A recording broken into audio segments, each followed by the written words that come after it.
am become death, the destroyer of worlds.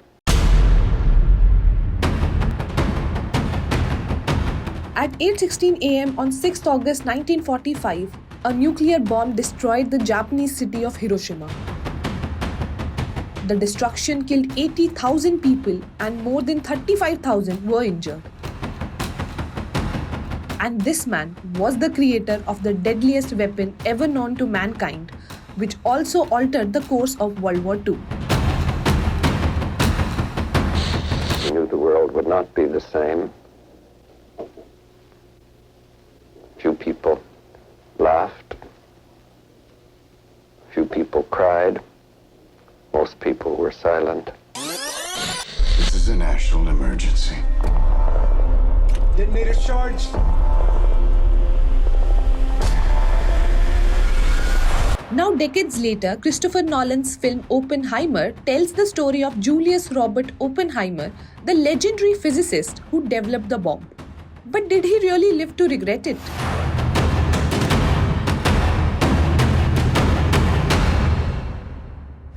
Born in New York City on 22nd of April 1904 to rich German Jewish immigrants, Oppenheimer was known as the father of the atomic bomb.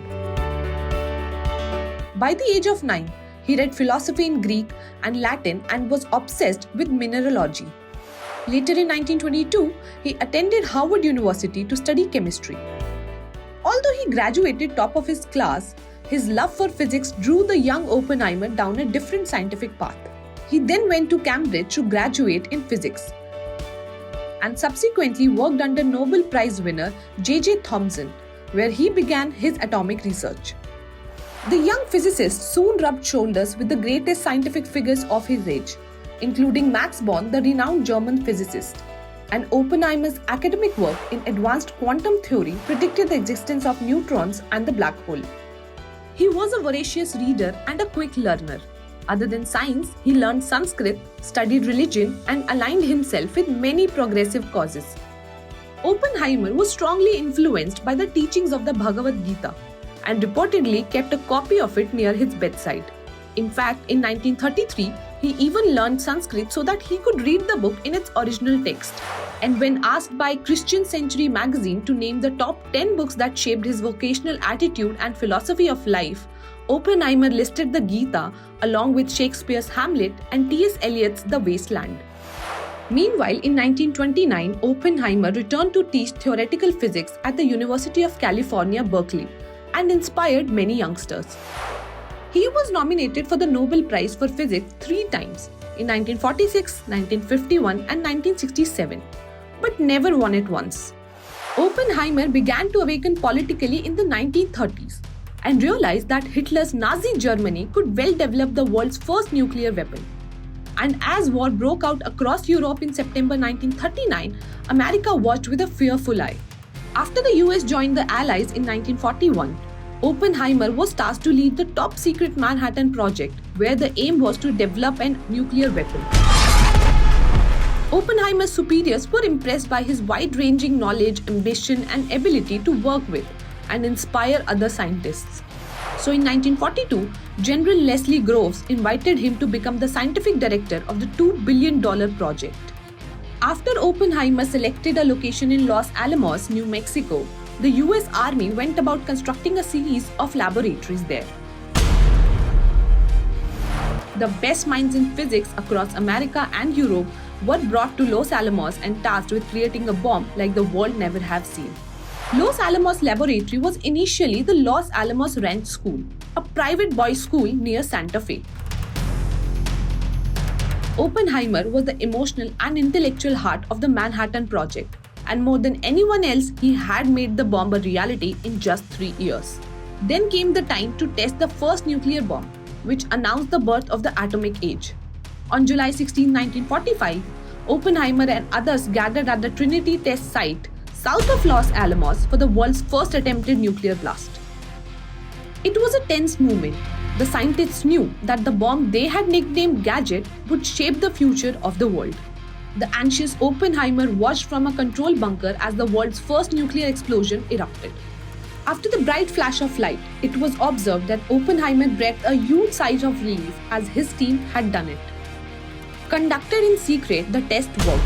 As Oppenheimer later recounted in a 1965 interview, the movement had called to mind a line from the Hindu scripture Bhagavad Gita. I remembered the line from the Hindu scripture, the Bhagavad Gita. Vishnu is trying to persuade the prince that he should do his duty, and to impress him takes on his multi-armed form and says, "Now I am become death, the destroyer of worlds." I suppose we all thought that one way or another.